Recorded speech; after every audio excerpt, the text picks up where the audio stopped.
Welcome back to Fight with Inside, the inner city Johannesburg Laureus Sport for Good project that through boxing is changing lives on a daily basis. It's not the first time I'm here, but we do have a newcomer. My fellow Laureus ambassador Cameron van der Burgh joins us today. Well, welcome back to South Africa, Cameron van der Burgh, and welcome to your very first South African Laureus project. Thanks, Dan. Yeah, it's good to be back here. I mean, it brings pretty good memories of being in London for Fight for Peace on that side. I mean, it's a different setting, but it's kind of closer to home for me, obviously, being in South Africa. Yeah, there's a little deja vu, because the last time we saw you in a Laureus context was in London together. That's when you became a Laureus ambassador, and I think that gave you your first sense of the work that Laureus does and just how valuable it is. It definitely has been, and over the years, obviously, I've gotten to know the guys even closer and trying to get involved. And going forward, it's now being retired, I have a lot more time on my hands to try and actually volunteer my time. And it's not even volunteer because it's actually something that I love to do. So I think being here obviously with the kids today, it's going to be interesting to meet a couple of them and see who's the better boxer, the London kids or the South African kids. You know how much sport changed your life, and now your chance to have a small impact in putting something back. It's not about are you a champion or not, or the gold medalist. It's the person that you become when you go through and learn all these life skills. Again, you come to projects like this and you see these kids that are coming off the street. They could very easily be behind bars or doing silly things, but you're out here building a friendship and life skills and working hard and creating something with your life. And we know Cameron the swimmer is no more, certainly professionally, but I did see a little glimmer of a fighter when we were in the boxing ring in London. Is there a boxing future for you, perhaps? In the very, very amateur leagues, I think maybe potentially we might have to pay some people, like you. So I don't think so, but we are here today, and I'm excited again to see what the coaches have up installed for us.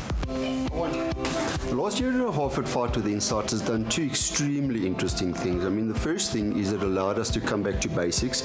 You need good food, you need fitness, you need to be able to process your feelings in a functional way, you need family and friends, and you must remember childhood is supposed to be fun, because for children, play is the occupation of childhood, and play is their language. And give us a sense of the talent you have at the moment. We have our guys that are just pure heart, who aren't natural athletes, but you can't get them down because they're pure heart. And then you have the proper stars. We had one of our boxers nominated for the Olympics. He sadly couldn't travel for the qualifiers due to COVID. That was a big letdown for us. But he was made the SASCOC athlete representative for boxing. So that comes out of this gym. We have had our first pro fight. We are grading 42 new boxers on Saturday out of the city. Biggest boxing gym in the country, maybe by far. I came here once, I visited it, and I observed how they trained, how the programs were ran.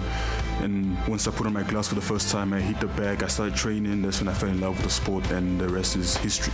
Boxing is not just about the physical part. It teaches you more about being humble, being respectful, and it's easy to say that many of these children would end up in prison, in juvenile centers.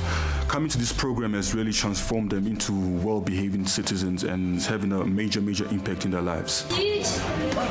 I had polio when I was 2, and with a special person, which is a disabled person, I know that I face a lot of challenges out there with able bodies.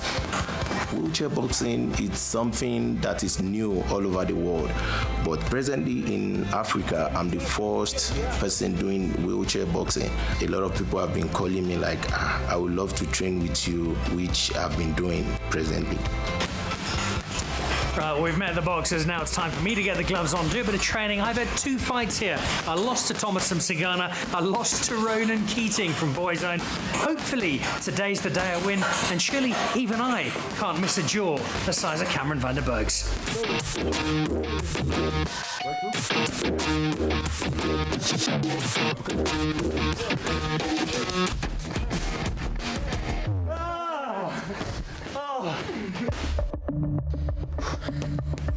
So as you can see, I'm certainly dressed for boxing. Today's fight, well, like I've always been more of a Chad Leclos fan, so it's going to give me a lot of pleasure to flatten him. Fighters ready? Let's meet in the center. Don't hit below the belt. And listen to my count. Break. Let's go.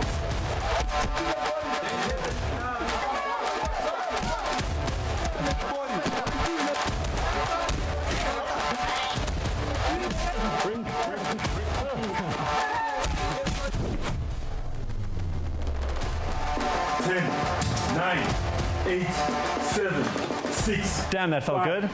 Standing in for Dan Nicholl. Thank you so much to Fight for Insight and Laureus. We'll see you next time.